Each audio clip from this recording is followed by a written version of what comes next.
आणि आज दिवसभरातल्या मोठ्या बातम्या आपण पाहूया। असे होलसेल पद्धतीने उद्योग गेल्यास पुण्याचा नंबर खालून 5वा असेल। उद्योग स्वतःहून गेले की त्यांना गुजरातचा कोणी मार्ग दाखवला, अंबादास दानवे यांचा सवाल। चाकण एमआयडीसी मधून कंपन्या राज्याच्या बाहेर गेल्याची अफवा, निवडणूक जवळ आल्यामुळे विरोधकांकडून आरोप सुरू, अजित पवारांची प्रतिक्रिया।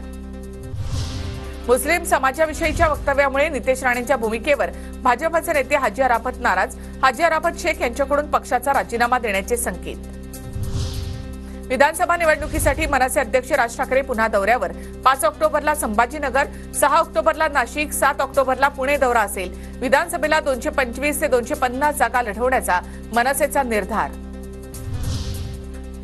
नवरात्रोत्सवामधला गरबा फक्त हिंदूंसाठी, मुस्लिमांना प्रवेश देऊ नका, विहिंपचे महाराष्ट्र गोवा महामंत्री गोविंद शेंडेंची मागणी। आधार कार्ड बघून गरब्यामध्ये प्रवेश करावा, टिळा लावा, देवीची पूजा करायला लावा, गरबा आयोजकांना सूचना। बदलापूर लैंगिक अत्याचार प्रकरणातील शाळेचे ट्रस्टी उदय कोतवाल आणि सेक्रेटरी तुषार आपटेचा अटकपूर्व जामीन फेटाळला। कोतवाल आणि आपटे अद्यापही फरार। पहाटे बंदूक स्वच्छ करत असताना अभिनेता गोविंदाकडून मिसफायर, गोविंदाच्या डाव्या पायाच्या गुडघ्याजवळ दुखापत, गोविंदावर रुग्णालयामध्ये उपचार, पोलिसांकडून बंदूक जप्त।